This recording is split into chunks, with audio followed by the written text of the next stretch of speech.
RCB ಅಭಿಮಾನಿಗಳಿಗೆ ಒಂದು good news ಇದೆ ನೋಡಿ. ಸಂಭ್ರಮಾಚರಣೆಯ ಸಂದರ್ಭದಲ್ಲಿ ನಡೆದಂತಹ ಕಾಲ್ತುಳಿತದ ನಂತರದಲ್ಲಿ ಸಾಕಷ್ಟು ಗೊಂದಲ ಇತ್ತು. ಈಗ ಆರ್ಸಿಬಿ ಅಭಿಮಾನಿಗಳಿಗೆ ಗುಡ್ ನ್ಯೂಸ್ ಸಿಕ್ಕಿದೆ. ಸಿಲಿಕಾನ್ ಸಿಟಿಯಲ್ಲೂ ನಡೆಯುತ್ತೆ IPL ಮ್ಯಾಚ್ ನಡೆಯುತ್ತೋ ನಡೆಯಲ್ವೋ ಈ ತರದ ಸಾಕಷ್ಟು ಕನ್ಫ್ಯೂಷನ್ಸ್ ಇತ್ತು. ಚಿನ್ನಸ್ವಾಮಿಯಲ್ಲಿ ಪಂದ್ಯ ಆಯೋಜನೆಗೆ ಆರ್ಸಿಬಿ ಜೊತೆಗೆ KCA ಮಾಹಿತಿಯನ್ನ ನೀಡಿದೆ. ಆರ್ಸಿಬಿಯ ಮ್ಯಾನೇಜ್ಮೆಂಟ್ ಸಂಜೆ 7 ಗಂಟೆಗೆ KCA ಇಂದ ಮಹತ್ವದ ಸುದ್ದಿಗೋಷ್ಠಿ ಕೂಡ ನಡೆಯುತ್ತೆ. ಪಂದ್ಯ ಆಯೋಜನೆಯ ಬಗ್ಗೆ ಕಂಪ್ಲೀಟ್ ಆದಂತ ಮಾಹಿತಿಯನ್ನ KCA ಕೊಡ್ತಾರೆ. ಈ ಸುದ್ದಿಗೋಷ್ಠಿಯಲ್ಲಿ ಮತ್ತೊಂದು ವಿಚಾರ ಏನಪ್ಪಾ ಅಂತಂದ್ರೆ, ಈ ಓಪನಿಂಗ್ ಮ್ಯಾಚ್ ಏನಿದೆ ಅದು ಕೂಡ ನಮ್ಮ ಬೆಂಗಳೂರಿನ ಚಿನ್ನಸ್ವಾಮಿ ಸ್ಟೇಡಿಯಂನಲ್ಲಿ ನಡೆಯುತ್ತೆ ಅಂತ.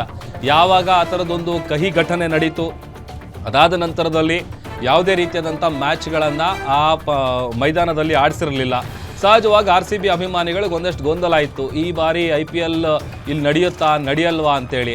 ಆಮೇಲೆ ಈಗ ಸಾಕಷ್ಟು ಸೇಫ್ಟಿ ಪ್ರಿಕಾಷನರೀಸ್ಗಳನ್ನು ತೆಗೆದುಕೊಂಡು ಯಾವುದೇ ರೀತಿಯಾದಂತಹ ಅಹಿತಕರ ಘಟನೆಗಳು ನಡೀಬಾರ್ದು. ಅಂದರೆ ಲಾಸ್ಟ್ ಟೈಮ್ ಅಷ್ಟು ಜನ ಸೇರಿದಂಥ ಸಂದರ್ಭದಲ್ಲಿ ಏನೆಲ್ಲ ನಡೀತಲ್ಲ ಅದು ಮತ್ತೆ ಮರುಕಳಿಸಬಾರದು ಅನ್ನುವಂಥ ನಿಟ್ಟಿನಲ್ಲಿ ಒಂದಷ್ಟು ಗೈಡ್ಲೈನ್ಸನ್ನು ಕೂಡ ಈಗ ಫಾಲೋ ಮಾಡೋದಕ್ಕೆ ಸೂಚನೆ ಕೊಡಲಾಗಿದೆ. ಇದೇ ವಿಚಾರಕ್ಕೆ ಸಂಬಂಧಪಟ್ಟಂತೆ KCA ಮ್ಯಾನೇಜ್ಮೆಂಟ್ ಏನಿದೆ ಸಂಜೆ 7 ಗಂಟೆಗೆ ಮಹತ್ವದ ಸುದ್ದಿಗೋಷ್ಠಿಯನ್ನು ಕರೆದಿದ್ದಾರೆ. ಆ ಸುದ್ದಿಗೋಷ್ಠಿಯಲ್ಲಿ ಬಹುಶಃ ಈ RCB ಅಭಿಮಾನಿಗಳಿಗೆ ಖುಷಿ ಸಿಗುವಂಥ ಇನ್ನೊಂದಷ್ಟು ವಿಚಾರಗಳನ್ನು ರಿವೀಲ್ ಮಾಡಬಹುದು. ಈಗ ಓಪನಿಂಗ್ ಮ್ಯಾಚ್ ಏನಿದೆ, ಉದ್ಘಾಟನೆ ಮ್ಯಾಚು, ಅದು ಕೂಡ ಇಲ್ಲೇ ನಡೆಯುತ್ತೆ ಅನ್ನುವಂಥ ವಿಚಾರ ಗೊತ್ತಾಗ್ತಾ ಇದೆ. ಹಾಗಾಗಿ RCB ಅಭಿಮಾನಿಗಳು ಜೊತೆಗೆ ಕ್ರಿಕೆಟ್ ಅಭಿಮಾನಿಗಳಿಗೆ ಇದು ಒಂದು ರೀತಿಯಾದಂಥ ಖುಷಿಯ ವಿಚಾರ. ಯಾಕಂತಂದರೆ ಸಿಕ್ಕಾಪಟ್ಟೆ ಪ್ರಯತ್ನ ಪಟ್ಟರು ಅವರ ಮನವೊಲಿಸೋದಕ್ಕೆ ಸರ್ಕಾರಕ್ಕೂ ಕೂಡ. ಯಾಕಂತಂದರೆ ಅವತ್ತು ಹಂಗೆ ಆಗಬಾರ್ದಾಗಿತ್ತು.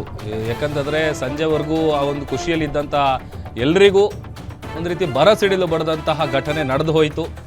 ಬಟ್ ಈಗ ಆ ಥರದ ಯಾವುದೇ ಅಹಿತಕರ ಘಟನೆಗಳು ನಡೀಬಾರ್ದು ಅನ್ನುವಂಥ ನಿಟ್ಟಿನಲ್ಲಿ ಎಲ್ಲ ರೀತಿಯಾದಂಥ ಪ್ರಿಪ್ರೇಷನ್ಗಳನ್ನು ಮಾಡಿಕೊಂಡು ಈ ಬಾರಿ IPL ಅನ್ನು ಆಯೋಜನೆ ಮಾಡೋದಕ್ಕೆ KCA ಸಜ್ಜಾಗಿದೆ.